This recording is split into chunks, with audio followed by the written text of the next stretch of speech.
Crer em Jesus Cristo nos conduz à verdadeira vida.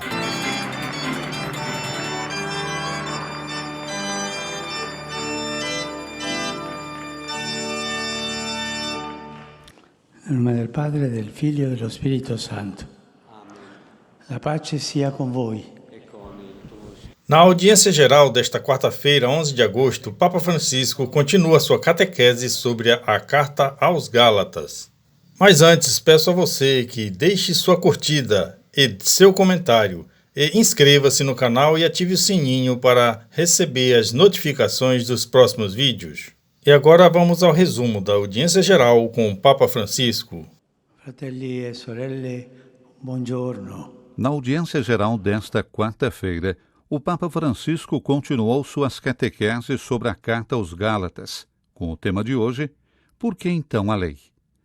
Esta é a questão que, seguindo São Paulo, queremos aprofundar hoje, a fim de reconhecer a novidade da vida cristã, animada pelo Espírito Santo, explicou o Papa.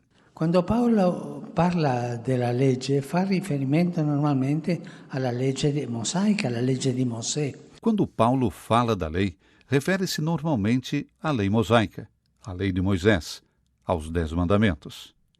Estava relacionada com a aliança que Deus tinha estabelecido com o seu povo.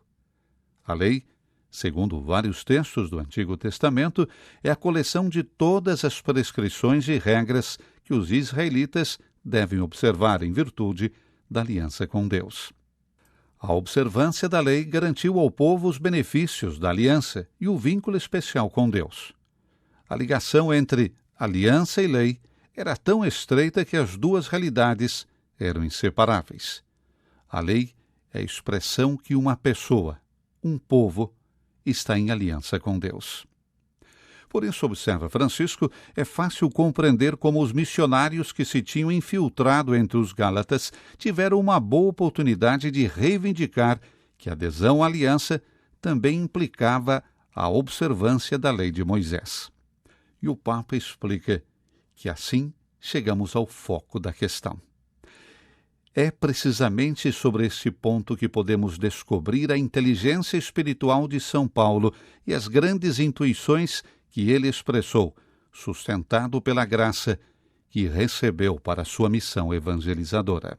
L'Apostolo spiega ai Galati che, in realtà, l'alleanza e la legge non sono legate in maniera indissolubile. O apóstolo explica aos Gálatas que, na realidade, a aliança e a lei não estão ligadas de modo indissolúvel, pois a aliança estabelecida por Deus com Abraão, estava fundamentada sobre a fé no cumprimento da promessa e não sobre a observância da lei, que ainda não existia.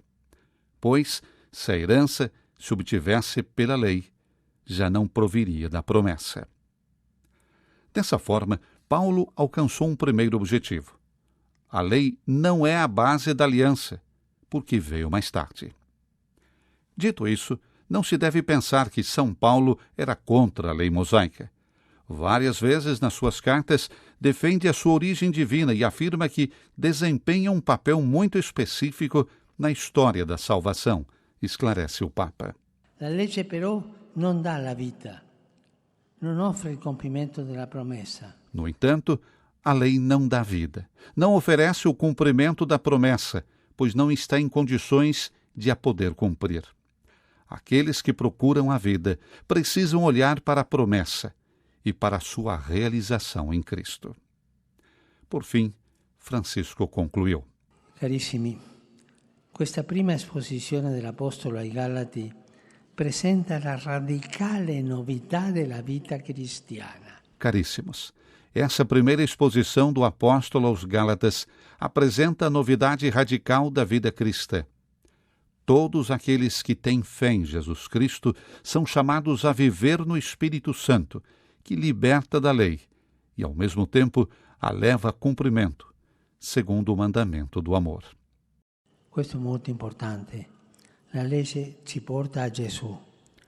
Isto é muito importante. A lei nos leva a Jesus.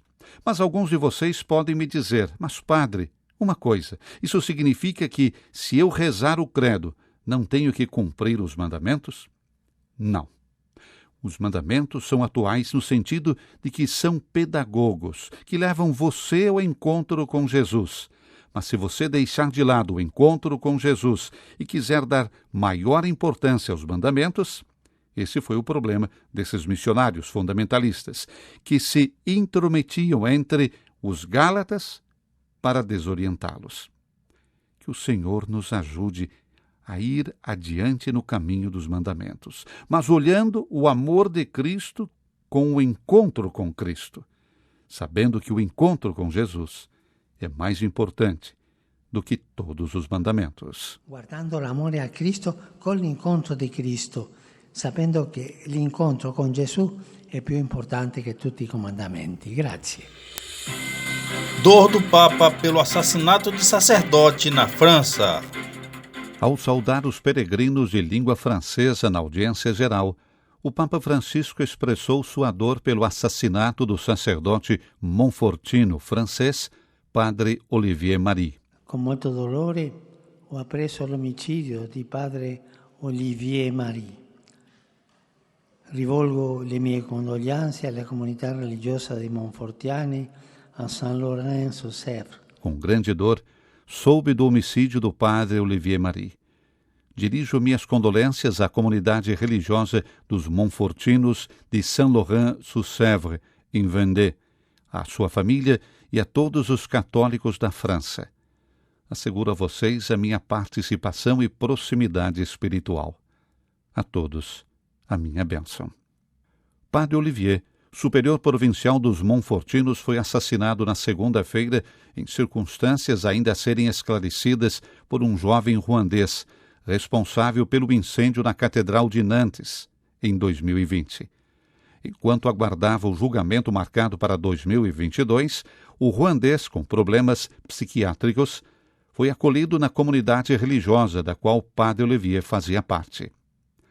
O presidente dos bispos franceses, Dom de Moulin-Belfort, afirmou que o sacerdote viveu até o fim o seguimento de Cristo, no acolhimento incondicional de todos. A Diocese de Luçon afirmou em uma nota que, conhecido por sua abertura e profunda fé, Padre Olivier morreu vítima de sua generosidade, um mártir da caridade.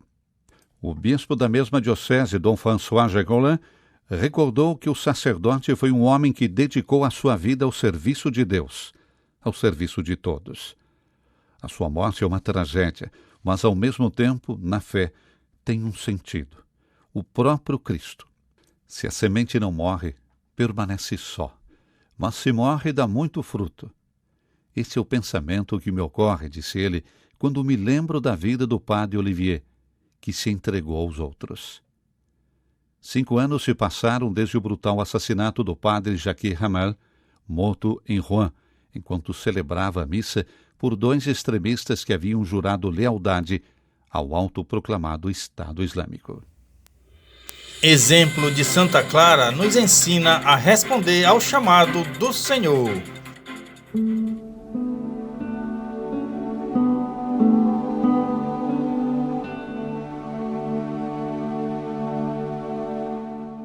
Imitar o exemplo de Santa Clara de Assis para responder fielmente ao chamado do Senhor. Esse foi o convite do Santo Padre dirigido a todos nós na audiência geral desse dia 11 de agosto, quando é celebrada a memória litúrgica da fundadora das Clarissas e padroeira da televisão. Oggi celebriamo la memoria di Santa Chiara di Assisi, luminoso modello di chi ha saputo vivere con coraggio e generosità la sua adesione a Cristo. Imitate il suo esempio, perché possiate, come lei, rispondere fedelmente alla chiamata del Signore. Hoje celebramos a memória de Santa Clara de Assis, modelo luminoso de quem soube viver com coragem e generosidade a sua adesão a Cristo. Imitem seu exemplo para que possam, como ela, responder fielmente ao chamado do Senhor. A primeira mulher a escrever uma regra era forte e determinada. Ela obteve aprovação por parte de Gregório IX, sigilada em 1253 com a bula de Inocêncio IV, do privilégio da pobreza e do ardente desejo de observar o Evangelho. Santa Clara faleceu no dia 11 de agosto de 1253 no chão nu do mosteiro de São Damião. Seus lábios sussurram a última oração de ação de graças. Senhor, vós que me criastes, sede bendito. 2 anos mais tarde, foi proclamada santa por Alexandre IV. Santa Clara de Assis, rogai por nós.